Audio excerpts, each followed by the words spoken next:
बचते हुए देख रहा होता है और यहीं सामने आता है उसका डार्क साइड। सच बोलें तो थोड़ी देर के लिए लगता है भाई पुलिस बुलाएं क्या, लेकिन यह ड्रामा यहीं नहीं रुकता। हिनाना जैसे ही जाने लगती है वो फिसलती है और सीधा अपनी बैक साइड एक्सपोज कर देती है। काइडे बिना कोई शर्म किए बोल देता है हम 86 सेंटीमीटर। हिनाना शर्म से लाल हो जाती है और बिना पीछे देखे वहाँ से भाग जाती है। घर पहुंचकर वह फौरन मापने बैठ जाती है और क्या निकला, काइडे एकदम सही था। अब हिनाना सोच में पड़ जाती है कि यह कैसा प्रिंस चार्मिंग है, बाहर से एकदम राजकुमार लेकिन अंदर से थोड़ा अजीब टाइप। खैर कुछ वक्त बाद वो अपनी माँ से बाहर जाने की इजाजत मांगती है ताकि खुद के लिए थोड़ा टाइम निकाल सके। वो एक शॉपिंग मॉल जाती है जहाँ वह एक गेम मशीन से टॉय निकालने की कोशिश करती है क्योंकि उसने अपनी छोटी बहन से वादा किया था, लेकिन बार बार फेल हो जाती है। आखिरी कोशिश में एक अनजान लड़का पीछे से आता है और उसे कुछ टिप्स देता है। हिनाना उसकी मदद से टॉय निकाल लेती है और जैसे ही वह मुड़कर धन्यवाद बोलती है सामने होता है काइडे। अब सोचिए हिनाना का क्या हाल होगा। एक बार फिर से वह चौंक जाती है, लेकिन इस बार काइडे एकदम अलग नजर आता है। न कोई स्टारडम का घमंड, न कोई फेक स्वैग। हिनाना थोड़ी कंफ्यूज हो जाती है और बिना सोचे समझे उसका नाम चिल्ला देती है, लेकिन यह मूव गलत साबित होता है क्योंकि आसपास की कुछ फैन गर्ल्स भी सब सुन लेती हैं। काइडे तुरंत सिचुएशन को समझ जाता है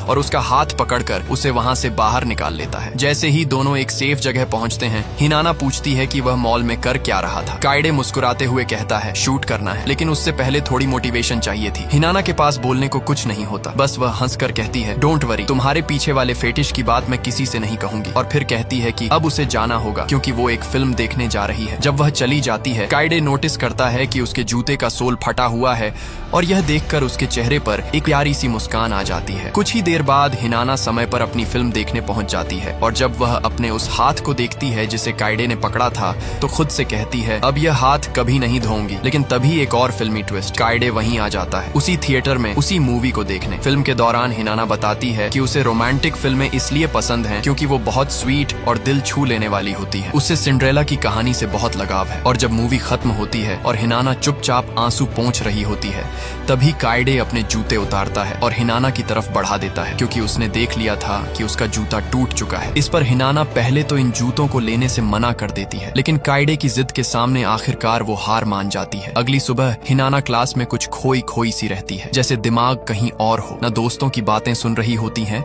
न पढ़ाई में मन लगा रही होती है। तभी स्कूल के गलियारों में अचानक कुछ अजीब होने लगा है। हर तरफ लड़कियां पागल हो रही हैं क्योंकि स्कूल में एक फेमस एक्टर की एंट्री हुई है। और हाँ, हमारी लड़की को बिल्कुल भी अंदाजा नहीं था, लेकिन तभी काइडे क्लासरूम की दहलीज पर खड़ा नजर आता है। हर कोई उसकी तरफ दौड़ रहा है, चीख चिल्ला रहा है, लेकिन काइडे को कोई फर्क नहीं पड़ता। उसकी नजर सिर्फ और सिर्फ हिनाना पर होती है। वो सीधे हिनाना के पास आता है और उसे एक नए जूतों का जोड़ा देता है। पूरे क्लासरूम में सन्नाटा छा जाता है। सब लोग इंक्लूडिंग हिकारी और अकीरा हक्के बक्के रह जाते हैं काइडे के इस प्रिंस चार्मिंग वाले जेस्चर पर। लेकिन यह यहीं खत्म नहीं होता। काइडे घुटनों के बल झुककर खुद हिनाना के पैरों में जूते पहनाता है और फिर कहता है बिल्कुल वैसा ही जैसा उस फेरी टेल में तुमने सपना देखा था। बाद में हिनाना स्कूल के बाहर काइडे के पीछे जाती है और उसके पहले वाले जूते लौटाने की कोशिश करती है। वो एक बार फिर मुस्कुराकर उसका शुक्रिया अदा करती है और जाने लगती है, लेकिन उससे पहले काइडे उसकी हथेली पर अपना फोन नंबर लिख देता है और कहता है मुझे कॉल करना ताकि मैं अपना नाम तुम्हें खुद बता सकूं। उसी रात हिनाना का दिल खुशी से उछल रहा होता है और वह फौरन काइडे को कॉल करने की कोशिश करती है, लेकिन जब कॉल करती है तो क्या देखती है, this number is not available. दिल टूट जाता है उसका। दूसरी तरफ काइडे इस वक्त